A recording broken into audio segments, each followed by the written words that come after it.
কি গো বলো। চলে আসো। রেডি হয়ে গেছে? একদম টেবিল পুরো রেডি। কি কি রান্না করেছে আজকে? আজকে অনেক কিছু আছে মেনুতে। প্রথমেই দেখাই সাদা ভাত, আর তার সাথে রয়েছে লাল শাক ভাজা, আর এটা হচ্ছে বিটের ভর্তা, যেটা বলে কি বলবো, যে আমার পরিবারেরই একজন ববিতা ভৌমিক দিদিভাই, উনি আমার সাথে এই রেসিপিটা শেয়ার করেছে, তো সেটাই আজকে আমি বানিয়েছি। তো এটা আমি ফার্স্ট টাইম ট্রাই করবো, আর তুমি খেয়ে বলবে কেমন হয়েছে। আর তার সাথে রয়েছে এখানে তেলাপিয়া মাছ দেখছো, সেটা দিয়ে রসুনের ঝোল, কাঁচা লঙ্কা চিড়ে আর রসুন দিয়ে ঝোল করেছি। রসুনের পরিমাণটা একটু বেশি দিয়েছি আর কি, রসুনের ফ্লেভারটার জন্য।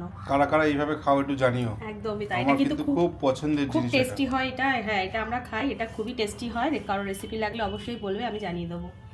আর এটা হচ্ছে এঁচোড় চিংড়ি, কারণ আর কয়দিন পরেই কাঁঠাল হয়ে যাবে, এঁচোড়টা একটু বেশি পরিমাণেই আমরা খাবো, খেয়ে নেবো।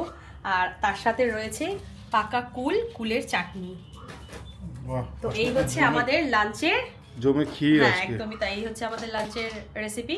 তো আসো ঝটপট করে খেয়ে নাও আর বলো কেমন হয়েছে। দারুণ, আমি ঝটপট বসে যাচ্ছে। একদম।